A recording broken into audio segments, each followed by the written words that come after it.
오늘 우리에게 주신 하나님 말씀은 누가복음 19장 1절부터 10절까지입니다. 예수께서 여리고로 들어가 지나가시더라. 삭개오라 이름하는 자가 있으니 세리장이요 또한 부자라. 그가 예수께서 어떠한 사람인가 하여 보고자 하되 키가 작고 사람이 많아 할 수 없어 앞으로 달려가서 보기 위하여 돌 무화과 나무에 올라가니 이는 예수께서 그리로 지나가시게 되밀어라. 예수께서 그곳에 이르사 쳐다보시고 이르시되 삭개오야 속히 내려오라. 내가 오늘 내 집에 유하여야 하겠다 하시니 급히 내려와 즐거워하며 영접하거늘 뭇 사람이 보고 수군거려 이르되 저가 죄인의 집에 유하러 들어갔도다 하더라. 삭개오가 서서 주께 여짜오되 주여 보시옵소서. 내 소유의 절반을 가난한 자들에게 주겠사오며 만일 누구의 것을 속여 빼앗은 일이 있으면 내 갑절이나 갚겠나이다. 예수께서 이르시되 오늘 구원이 이 집에 이르렀으니 이 사람도 아브라함의 자손이미로다. 인자가 온 것은 잃어버린 자를 찾아 구원하려 함이니라. 아멘. 이 말씀을 가지고 내가 오늘 내 집에 유하여야 하겠다라는 제목으로 우리가 함께 은혜를 나누도록 하겠습니다. 한 주간 동안도 평안하셨습니까? 오늘 본문은요, 성경 이야기 중에서도요, 우리가 유명한 이야기입니다. 삭개오 이야기, 삭개오. 이 삭개오 이야기 하면 생각나는 것이 뭐가 있습니까, 여러분? 삭개오. 주일학교 때 많이 우리가, 이야기를 많이 듣고, 연극도 하고 많이 했었습니다. 제가 주일학교 다닐 때. 삭개오 하면요, 우리 이제 아이들한테 물어봤어요. 삭개오 하면 네 뭐 생각나냐? 하면 키가 작은, 삭개오는 키가 작다. 이게 생각나고, 또 뽕나무에 올라갔다. 이런 게 생각난다고 합니다. 키가 작은 삭개오가 예수님을 보기 위해서 뽕나무에 올라갔다. 예수님 그런 그를 발견하고 그의 집에 가서 식사를 하셨다. 이 정도 이야기는요, 이제 주일학교 때 우리가 많이 이제 들은 이야기입니다. 근데 학생부쯤 되면은 이 정도 이야기에서 이제 삭개오 이야기가 끝나지 않고 조금 한 단계 더 발전을 합니다. 이제 뭘로 발전을 하면은 삭개오의 이제 회개에 초점을 맞춰요. 삭개오가 예수님을 집으로 영접한 다음에 어떻게 됐느냐? 회개를 하고 자기의 재산의 절반을 사람들에게 나눠주고 또 자기가 속여서 뺏은 것이 있으면 4배나 갚겠다 이렇게 말을 했다. 예수님을 믿고 이렇게 삭개오가 변했다. 이렇게까지 메시지가 나옵니다. 근데 이 모든 메시지는 뭐냐면 예수님을 보기 위해서 열심을 냈었다. 그 다음에 예수님을 영접하고 회개를 했다. 이 얘기는 다 이 삭개오 이야기에서 삭개오를 중심으로 했을 때 나오는 이제 메시지입니다. 그런데 이 삭개오 이야기를요, 삭개오를 중심으로 하지 않고 예수님을 중심으로 삭개오 이야기를 본다면 조금 이제 또 다른 메시지가 나옵니다. 오늘은 바로 그 메시지를 우리가 보면서 한번 은혜를 나누려고 합니다. 삭개오 이야기 말미에 보면요, 예수님께서 결론으로 이렇게 말씀하셨어요. 10절 말씀 우리가 다 한번 읽어보도록 하겠습니다. 10절 시작. 인자가 온 것은 잃어버린 자를 찾아 구원하려 함이니라. 이렇게 말해요. 이게 이제 삭개오 이야기의 결론적인 얘기예요. 결론적인 얘기. 인자가 온 것은, 예수님이 이 땅에 온 것은 잃어버린 자를 찾아서 구원시키려 한다. 그 목적으로 왔다라고 이 삭개오 이야기 말미에 이 얘기를 합니다. 이 말씀에서 우리가 뭘 느낄 수가 있습니까? 뭘 느낄 수 있냐면 예수님께서 죄인들을 향하신, 죄인들을 구원하시기 위한 그 강한 의지를 우리가 느낄 수가 있어요. 강한 의지. 인자가 온 것은 죄인들을 찾아서 어떻게 한다고요? 잃어버린 자를 찾아서 구원한다는 거예요. 그냥 내 눈에 띄면 구원하는 게 아니라 찾아서 구원하라. 찾아서 구원시키고자 하는, 잃어버린 자를 찾아서 구원시키고자 하는 이 예수님의 강한 의지를 우리가 여기서 느낄 수가 있습니다. 이 삭개오 이야기를 통해 우리에게 주시고자 하는 메시지는요, 중심적인 메시지는 바로 이것입니다. 이 예수님의 죄인을 구원해야겠다, 잃어버린 자를 찾아서 내가 구원해야겠다 라는 강한 의지는요, 이 삭개오 이야기 안에서도 우리가 발견할 수가 있어요. 5절 말씀입니다. 5절 말씀. 5절 말씀 우리가 다 한번 읽어보도록 하겠습니다. 5절 시작. 예수께서 그곳에 이르사 쳐다보시고 이르시되 삭개오야 속히 내려오라. 내가 오늘 네 집에 유하여야 하겠다 하시니. 여기서 뭐라고 말씀하십니까? 내가 오늘 너 집에, 네 집에 유하여야 하겠다, 이렇게 말해요. 삭개오야, 오늘 네 집 가도 되겠느냐? 물어보는 게 아니에요.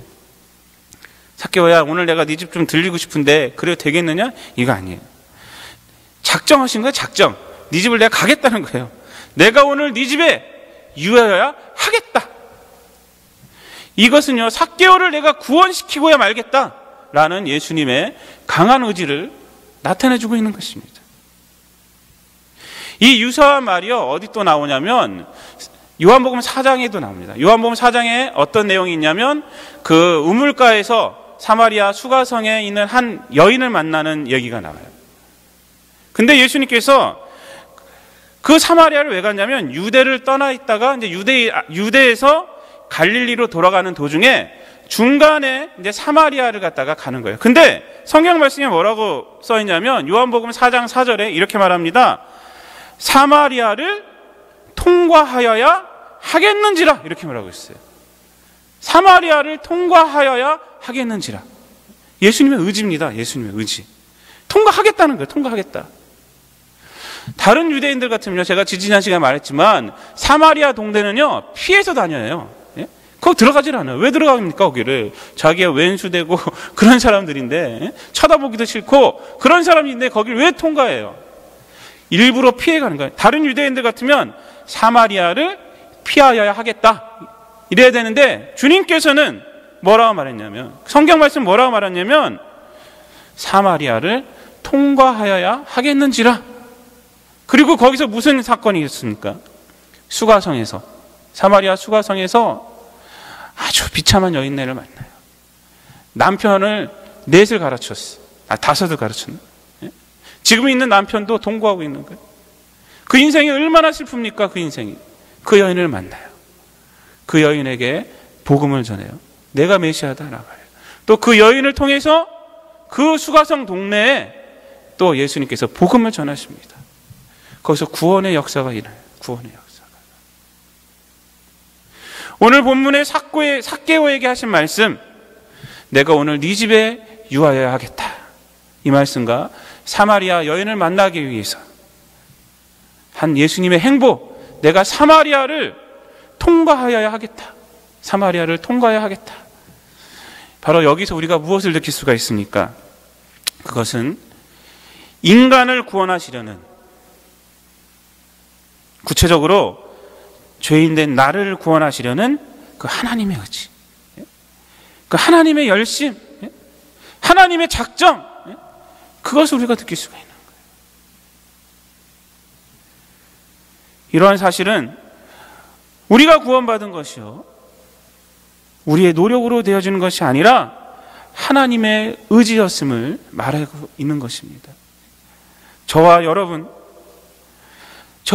같은 죄인들을 구원하시기 위해서 하나님께서 작정하셨다는 거예요. 하나님께서 강한 의지를 펼치셨다는 겁니다. 펼치셨다는 거예요.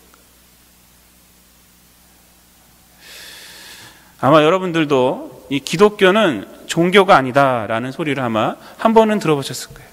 우리가 편의상 그냥 사람들이 말할 때 뭐 3대 종교에서 뭐 기독교, 불교, 천주교 이렇게 말을 하지만 기독교는 종교가 아니다라는 말들을 아마 들어보셨을 거예요. 여러분, 그 말이 무슨 뜻인지 아십니까? 어떤 의미에서 그렇게 말을 하는지 아십니까? 기독교가 종교가 아니라는 말의 뜻은 뭐냐면, 종교란 뭐냐면 인간이 구원을 위해서, 구원을 찾기 위해서 찾아가는 행위를 그 종교라고 그러는 거예요. 그런데 기독교는요, 구원을 위해서 인간이 하는 게 없다는 거예요. 인간이 찾아가는 것이 아니라 하나님께서 찾아오셨기 때문에, 그래서 종교가 아니라는 거예요. 종교하고 범주가 좀 틀리다라고 말을 한 것입니다. 여러분, 불교에서는요, 고행을 강조합니다. 고행을 해야지 자기에게 있는 그 고리들, 여러 가지 고리들을 다 끊을 수 있다는 거예요. 유대교에서는요, 율법을 강조, 율법을. 이슬람은요, 고난을 강조하고 그 고난에 절대 복종하게 합니다. 고난에 절대 복종. 그래서 이 사람들 얼마나 무섭습니까? 고난에 절대 복종이에요. 죽으라면 죽는 거예요, 그냥. 제가 이슬람에서 지금 사역하고 있는 선교사들에게 물어봤어요. 거긴 좀 괜찮냐? 네, 이렇게 물어봤어요. 후배들한테. 그랬더니, 아유, 안 그래요. 이 종교 자체가 무섭다는 거예요, 종교 자체가. 법이. 비록 거기에 미국 문화가 들어가고 다 했어도, 이 종교 자체는 굉장히 무섭다는 거예요. 언제 돌변할지 모르는. 고난의 이름으로 하면 그냥 끝이라는 거예요. 이런 것들 모두가 인간의 행위예요, 행위. 구원은요, 이러한 행위의 끝에 얻어지는 것들이 바로 종교예요, 종교. 그러나 기독교는 그렇지 않다는 것입니다. 우리에게 찾아오신 그 예수님을 만나야 한다는 것이.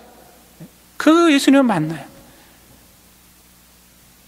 그 만남에서 구원이 이루어진다는 것입니다. 그것을 믿음이라고 표현하는 것입니다. 믿음. 그러기에 기독교는 누구에게나 열려 있어요. 누구에게나 가능성이 있습니다. 기독교에서는요, 거룩을 강조하잖아요. 근데 왜 거룩을 강조합니까? 왜 삶의 변화를 강조합니까? 그걸 왜 요구합니까? 구원의 조건으로서 요구하는 게 아니에요. 구원의 응답으로서 요구하는 거예요. 구원의 응답으로서. 기독교에서 구원은요, 인간의 행위의 결과가 아닙니다. 그래서 에베소서 2장 8절에 보면은, 8절과 9절에 보면 이렇게 말하잖아요. 너희가 그 은혜로 인하여 믿음으로 말미암아 구원을 받았으니 이것은 너희에게 있어 난 것이 아니요 하나님의 선물이라. 행위에서 난 것이 아니니 이는 누구든지 자랑하지 못하게 하심이라. 너희에게서 난 것이 아니라, 이 말이에요. 너희에게서 난 것이 아니라 하나님의 선물이라. 선물이라는 뜻이 뭐예요? 하나님의 의지의 결과라는 거예요. 하나님으로부터 나온 것이라는 거예요. 너에게서 난 것이 아니라 하나님으로부터 나왔다, 이 말을 하나님의 선물이다 라고 말씀을 하고 있는 것입니다. 인간을 구원하신 것은요, 하나님의 의지예요. 하나님의 의지. 에베소서 1장에서는요, 이것을 구체적으로 무슨 단어를 쓰냐면 예정이라는 단어를 써요. 그래서 예정. 제가 언젠가 에베소서를 강의하면서 예정에 대해서 설명을 해드렸어요. 예정이란 뭐냐? 나를 구원하신 것이 도매금으로 그냥 바닷가에서 고기를 잡을 때 그냥 그물을 확 던진 다음에 아무나 잡혀라, 이렇게 도매금으로 나를 구원하신 것이 아니라 나를 콕 집으셨다는 거예요. 나를 콕 집으셨던 하나님께서 내가 너를 구원하겠다, 바로 그것을 예정이라는 단어로 쓰시는 거예요. 내가 너를 구원하겠다. 나를 주목하시고 나를 향하신 하나님의 의지라고 제가 말씀을 드렸어요. 예정. 사도 바울이요, 구원받고 예수님을 알고 그걸 깨달은 거예요. 그래서 에베소서 1장 보면요, 얼마나 감격스럽게 말하는지 몰라요. 찬송하리로다, 이렇게 나와요. 찬송하리로다. 그러면서 구원받은 거 생각해 보니까 하나님의 예정이 있고 하나님의 작정이 있었구나, 이렇게 표현하고 있는 거예요. 이 하나님의 의지를, 구원의 의지를 인간 쪽에서 보면은 다른 말로 뭐라 그러냐면 그걸 은혜라고 표현하는 거예요. 그래서 은혜. 이 은혜가 어떻게 나타나셨냐? 바로 오늘 본문의 10절 말씀. 인자가 온 것은 잃어버린 자를 찾아 구원하려 하심이라, 이렇게 나타나셨다는 거예요. 인자가 왔습니다.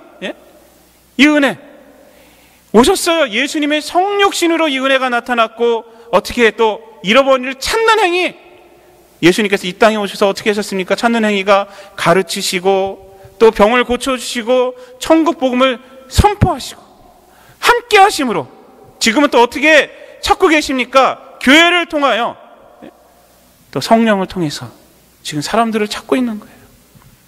그리고 어떻게 구원하셨습니까? 십자가의 죽으심과 부활하심으로 나타나셨어요.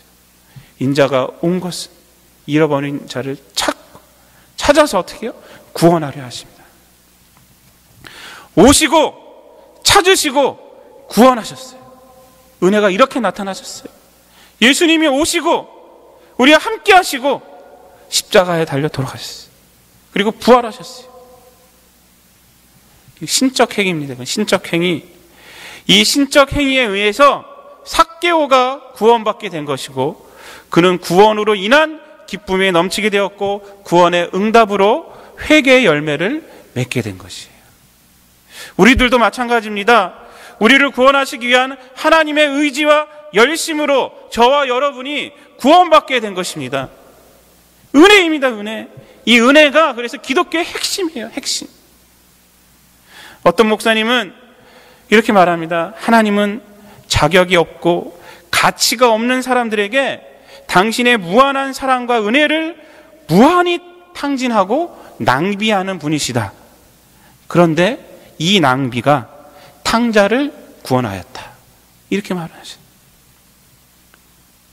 인간 세상에서, 인간 관계에서 이 하나님의 사랑과 은혜는요, 이해가 되지 않아요. 이해할 수가 없어. 이해할 수가 없어요. 오늘 본문에 예수님께서 삭개오의 집에 들어가셨을 때 사람들이 어떻게 반응했습니까? 7절 말씀에 무사람이 보고 수군거려 이르되 저가 죄인의 집에 유하러 들어갔도다. 이렇게 말하고 있어요. 여러분 한번 생각해 보세요. 생각해 보세요. 지금 말씀 이렇게 했지만 무슨 말씀들이 있었겠어요? 다른 사람들이 삭개오의 집에 들어간 예수님 보고 뭐라고 말했겠습니까? 야, 예수님도 역시 부자를 좋아하는구나. 우리같이 가난한 집들은 거들떠보시지도 않는데 삭개오의 집에는 들어가네? 이렇게 말할 수도 있어요. 역시 돈이 좋기는 좋구나. 또는 아니, 예수님이 저 사기꾼과 식사를 하는 거 보니까 예수님도 별거 아니구나. 입으로는 천국 복음을 운운하면서 참 예수님 사람 볼 줄 모르는구나. 이렇게 말할 수도 있었을 거예요.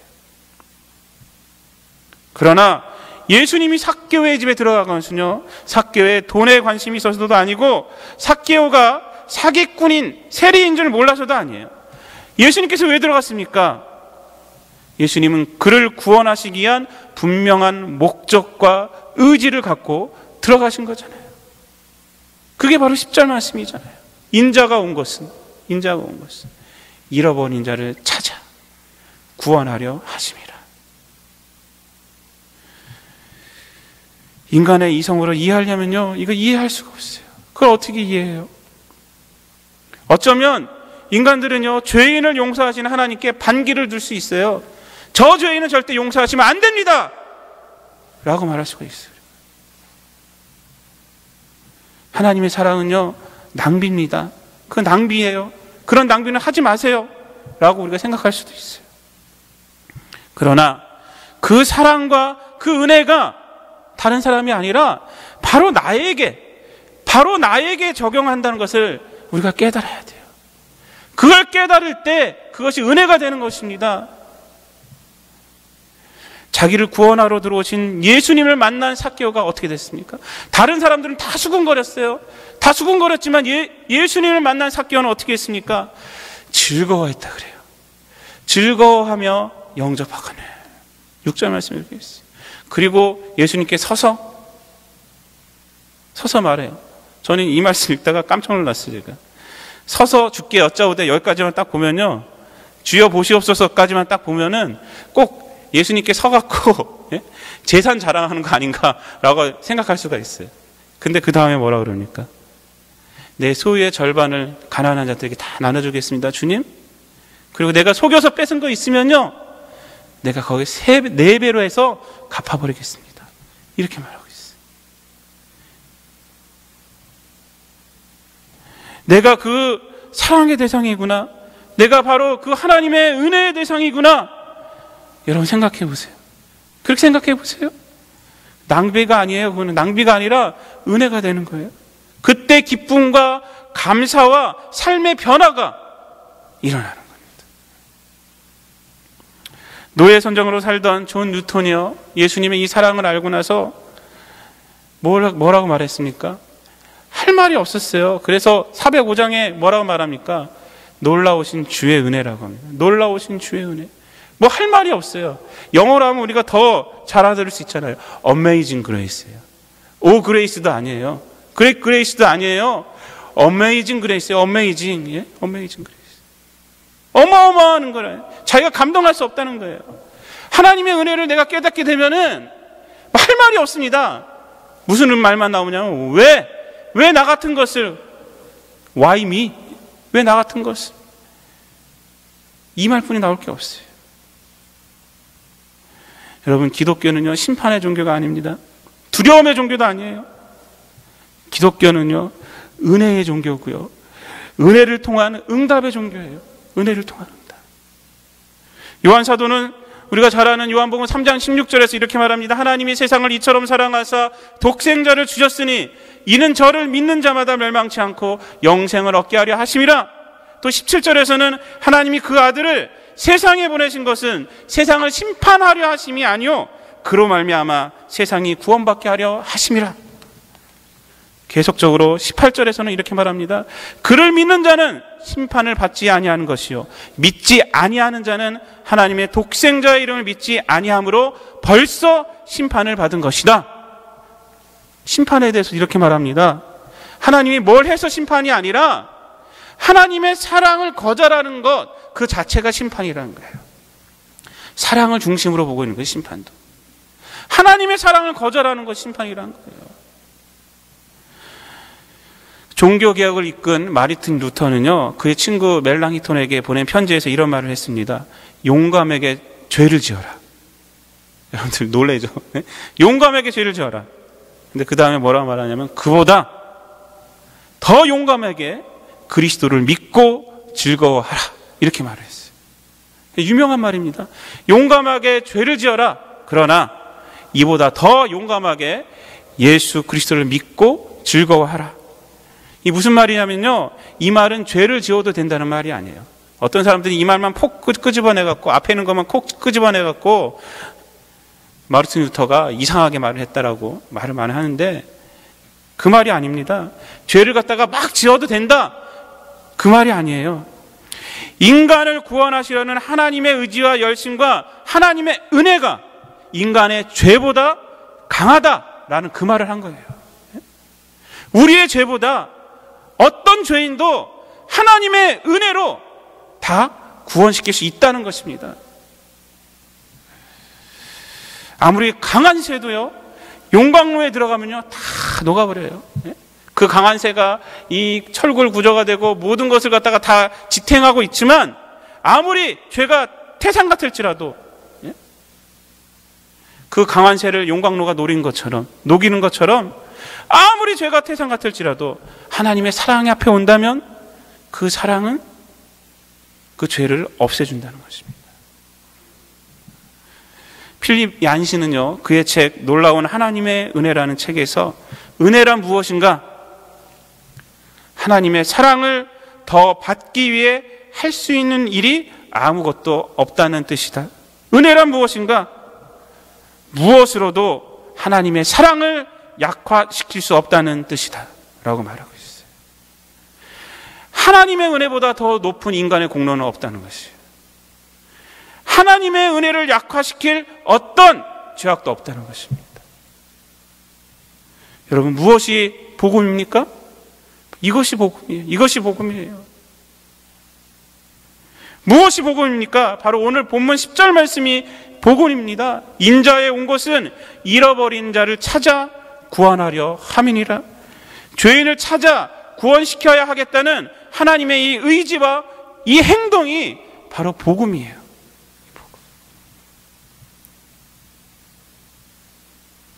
어떤 사람들은 내가 기도한 거 응답받고 이것만 복음인 줄 알아요. 내가 기도해서 사업이 잘 되고 내 기도해서 자녀들이 잘 되고 이것만 복음인 줄 알아요. 그것도 좋은 거지만 복음은요 이것이 아니에요.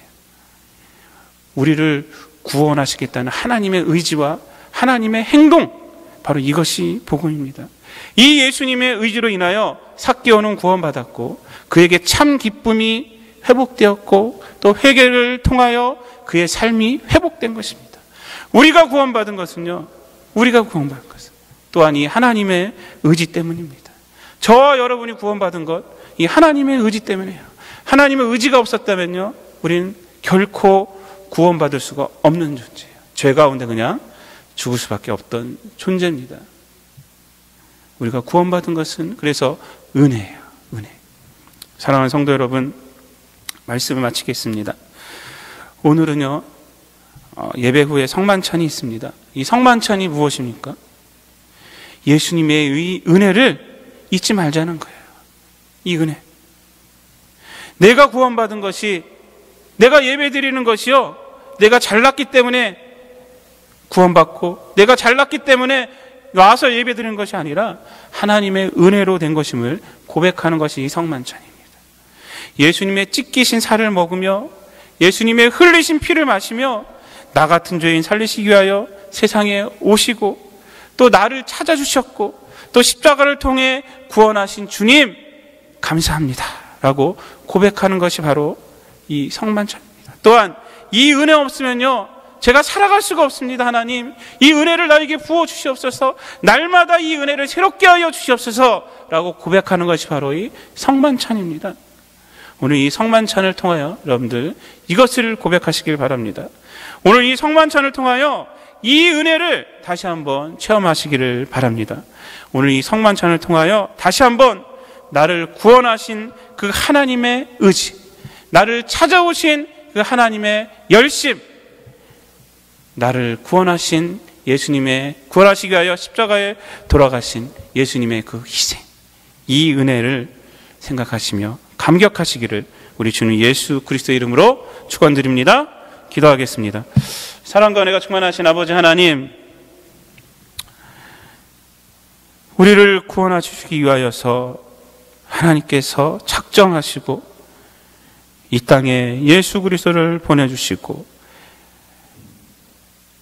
숨어있는 죄악 가운데 숨어있는 우리들을 찾아주시고 우리들을 구원하여 주시기 위하여서 십자가에 달려 돌아가심을 오늘 말씀을 통해서 보았습니다. 아버지 하나님, 우리가 늘 이 하나님의 은혜를 생각하며 감사함으로 감격함으로 늘 살아가는 우리들 되게 하여 주시고 이 은혜를 받은 우리들, 이 은혜를 이 세상에 또한 나타내며 전하며 살아가는 우리 모든 성도들 될 수 있도록 성령께서 함께하여 주시옵소서. 이 모든 말씀 우리를 구원하신 예수님의 이름으로 기도드리옵나이다. 아멘.